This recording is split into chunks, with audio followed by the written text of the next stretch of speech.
RKB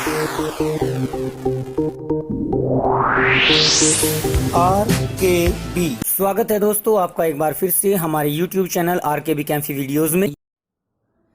कक्षा 12 का हमारा चैप्टर चला हुआ था एल्डिहाइड कीटोन और कार्बोक्सिलिक अम्ल, जिसमें हमने एक पार्ट एल्डिहाइड और कीटोन का कंप्लीट कर लिया है। अब हम इसका अगला पार्ट लेकर चलते हैं कार्बोक्सिलिक अम्ल। कार्बोक्सिलिक अम्लों की सबसे पहले अगर हम पहचान की बात करें तो कार्बोक्सिलिक अम्लों का सामान्य सूत्र होता है, सामान्य सूत्र ये होता है R सिंगल बॉन्ड COOH, यानी सीधे रूप में हम कह सकते हैं कि इनकी पहचान COOH समूह के द्वारा होती है। यानी कार्बोक्सिलिक अम्लों का क्रियात्मक समूह COOH होता है, जिसको कि C डबल बॉन्ड OH से प्रदर्शित किया जा सकता है। यानी हम कह सकते हैं कि कार्बोक्सिलिक अम्लों में जो कार्बोनिल समूह होता है उसकी एक संयोजकता OH यानी हाइड्रोक्सिल समूह से पूरी होनी चाहिए, और ये आपका होता है कार्बोनिल ग्रुप, और ये OH होता है आपका हाइड्रोक्सिल ग्रुप। तो इस रीजन से इन दोनों को अगर इकट्ठा कर दिया जाए तो इसी से आपका कार्बोक्सिल ग्रुप बना है।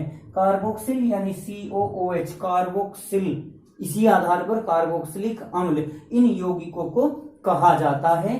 तो आपका कार्बोक्सिलिक अम्लों की पहचान या क्रियात्मक समूह COOH होता है, और इनका सामान्य सूत्र RCOOH होता है, जहां पर R आपका एल्किल समूह होता है, जिसका सामान्य सूत्र CnH2n+1 होता है, जैसे CH3, C2H5, C3H7 आदि।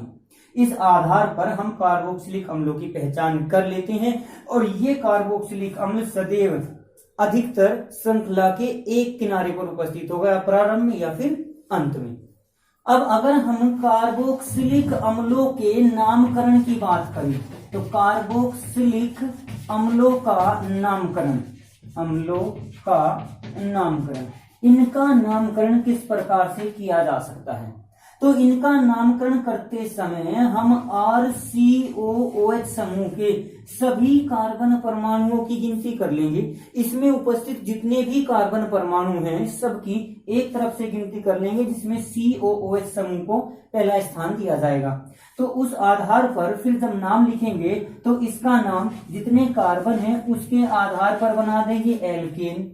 एल्केन का हम हटा देंगे E, और उसके बाद जोड़ देंगे ओइक एसिड शब्द को।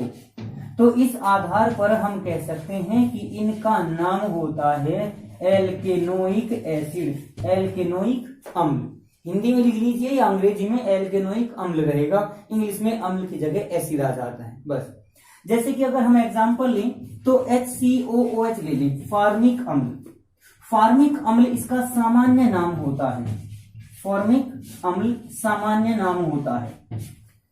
इसका अगर IUPAC नाम देखें तो इसमें केवल एक कार्बन उपस्थित है, जिसके लिए हम एक कार्बन पर लगा देंगे मेथेन। अब मेथेन का E हटाकर उसके साथ हम ओइक एसिड जोड़ देंगे तो इसका नाम हो गया मेथेनोइक एसिड। HCOH का नाम मेथेनोइक एसिड हो जाता है। इसी प्रकार से अगर हम CH3COOH को देखें तो इसमें हमारे दो कार्बन हैं, दो कार्बनों पर आपका आ जाएगा एथेन, तो इसका नाम हो जाएगा एथेनोइक एसिड, एथेनोइक अम्ल। IUPAC नाम लिखा है मैंने यहाँ पे, इसका साधारण नाम जो होता है वो एसिटिक अम्ल होता है। इसका IUPAC नाम एथेनोइक एसिड और साधारण नाम एसिटिक अम्ल होता है। ये सिरके में पाया जाता है, जिसे लैटिन भाषा में एसिटम कहा जाता है। इसी कारण इस CH3COH का नाम, साधारण नाम एसिटिक अम्ल लिया जाता है। इसके बाद अगर इन यौगिकों में कोई प्रतिस्थापी उपस्थित हो, जैसे कि CH3CH, यहां पर हमने CH3 कर दिया और COOH कर दिया, तो अब किस आधार पर गिनती? फिर से COH के अनुसार गिनती करेंगे 1, 2 और 3। दूसरे पर आपका CH3 मेथिल समूह उपस्थित है तो इसका नाम हो जाएगा 2 मेथिल।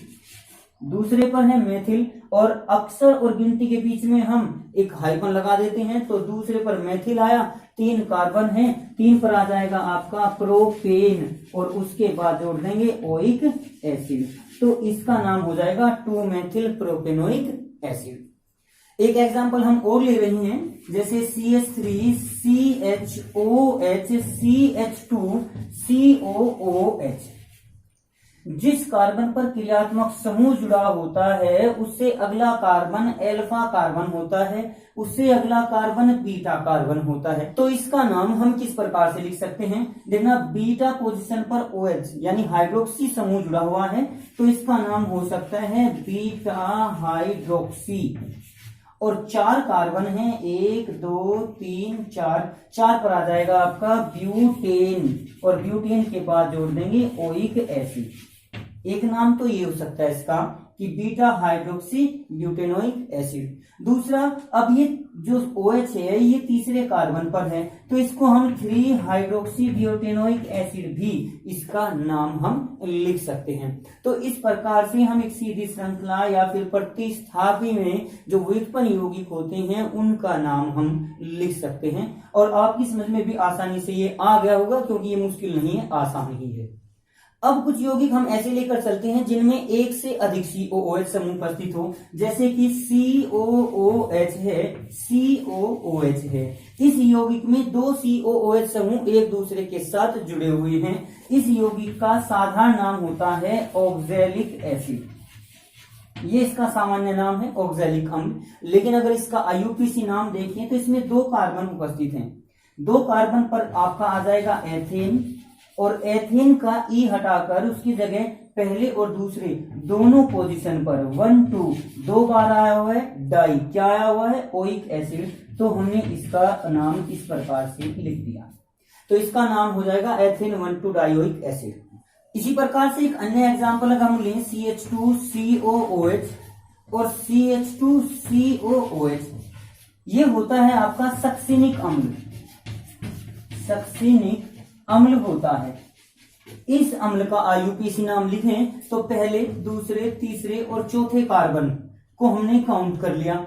इसमें पहले और चौथे कार्बन पर COOH है। आप ये काउंटिंग इस तरफ से भी कर सकते हो, तब भी 1 2 3 4 पहले और चौथे पर ही COOH आएगा। दोनों ओर से गिनती की जा सकती है किसी भी तरफ से। तो अब इसका अगर नाम लिखें तो कोई प्रतिस्थापी न होने के कारण हम इसका नाम लिख सकते हैं। 4 कार्बन पर आ जाएगा आपका ब्यूटेन। ब्यूटेन का ई हटाकर उसके स्थान पर हम हाइफन लगाएंगे। पहले और चौथे पर COOH है, तो पहला और चौथा। COOH के लिए हमने जोड़ दिया 2 बार के लिए डाई, और COOH के लिए जोड़ दिया ओइक एसिड। तो सक्सिनिक अम्ल का IUPAC नाम क्या होगा, ब्यूटेन 1,4 डाइओइक एसिड। अगर बाई चांस मान के चलिए यहाँ पर हमारा एक हाइड्रोजन हटाकर उसकी जगह हमने यहाँ पर CH3 जोड़ दिया, तो ये दूसरे पर CH3 जुड़ा हुआ है, तो इसके लिए हम लगा देंगे 2 के लिए आ जाएगा मिथाइल 2 मिथाइल। दूसरे पर ये CH3 है और बाकी आगे butane 1,4 dioic acid same to same लिख देंगे। तो इस प्रकार से हम इनका नाम लिख सकते हैं। अभी तक हमने जो एग्जाम्पल लिए उनमें कार्बोक्सिलिक अम्ल का COH जो समूह है उसका कार्बन गिनती में लिया जा रहा था, उसका कार्बन काउंट हो रहा था। लेकिन क्या हो कि अगर ये कार्बन काउंट ना हो, जैसे कि CH2COOH, दूसरा CHCOOH और फिर CH2COOH।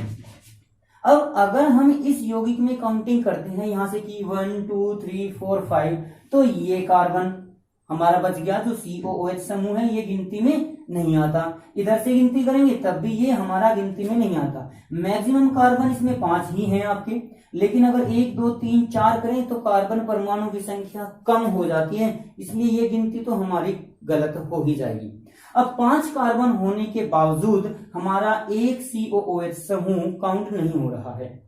अब एक बात देख लीजिए, जब हमने ये दोनों काउंट किए और ये काउंट नहीं कर रहे, तो यहाँ पर एक समस्या क्रिएट हो सकती है जो आप अपने घरेलू रूप में समझ सकते हैं कि एक परिवार में अगर 3 एक जैसे भाई हैं, तो जब हम किसी एक को अधिक वरीयता देंगे तो घर में लड़ाई होने की संभावना बढ़ जाती है।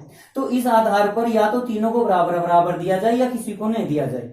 हम एक सामान्य स्वरूप ये ले सकते हैं। तो हम यहाँ किसी को भी काउंटिंग नहीं देते, किसी को भी प्रायोरिटी नहीं देते, प्राथमिकता तीनों की समाप्त कर दी।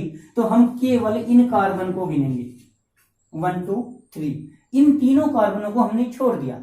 अब क्या यूज करेंगे, 3 कार्बन के लिए आपका आएगा प्रोपेन, ये पहले पर भी, दूसरे पर भी, तीसरे पर भी, तो 1 2 3 3 बार आया तो ट्राई। अब जब हम इस कार्बन को काउंट कर रहे थे तो इस कार्बन को तो रासायनिक गिनती में जोड़ देते थे और पूरे के लिए ओइक एसिड जोड़ देते थे, लेकिन यहां हम ऐसा कुछ भी नहीं करेंगे क्योंकि न तो हमने कार्बन काउंट किया और न ही हम ओइक एसिड जोड़ सकते। तो इसके लिए हम सीधा जो कार्बोक्सिलिक एसिड है वो शब्द जोड़ देंगे, तो यहां लिख देंगे कार्बोक्सिलिक एसिड। तो इस आधार पर इसका नाम हो गया प्रोपेन 1 2 3 ट्राई कार्बोक्सिलिक एसिड।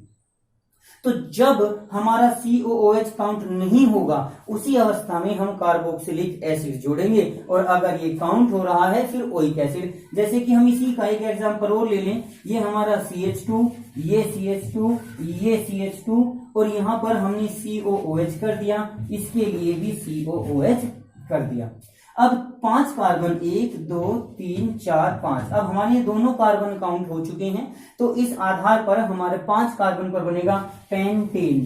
तो पेंटेन के बाद हमारा पहला और 5वां यानी 1 5 और डाई ओइक एसिड हम इसके लिए जोड़ देते हैं, क्योंकि अब हमारे ये तीनों कार्बन भी काउंट है। तो इस आधार पर आप समझ गए होंगे कि हम कार्बोक्सिलिक एसिड शब्द का प्रयोग कब करेंगे, जब हमारा COOH का कार्बन गिनती में नहीं होगा। ओइक एसिड का प्रयोग हम तब करेंगे जब हमारा COOH का कार्बन जो है वो गिनती में होगा। प्रैक्टिस के लिए मैं आपको कुछ नाम दे रहा हूं, आप स्क्रीन पर कुछ संरचनाएं देख रही हैं, मैंने यहाँ पर उनके सामान्य नाम लिखे हुए हैं, आप लोग इनके IUPAC नाम लिखकर जरूर देख लेना। जैसे टार्टरिक अम्ल है हमारा COOH, CHOH, CH के साथ OH और फिर से COOH समूह जुड़ा हुआ है, तो ये संरचना टार्टरिक अम्ल की होती है, इसका IUPAC नाम। दूसरा ये लैक्टिक अम्ल जो दूध में पाया जाता है, दही में पाया जाता है, दूध में लैक्टिक अम्ल CH3CHOH COOH या COH CHOH CH3। इसी प्रकार से एक एक्रेलिक अम्ल है CH2 double bond CH single bond COOH।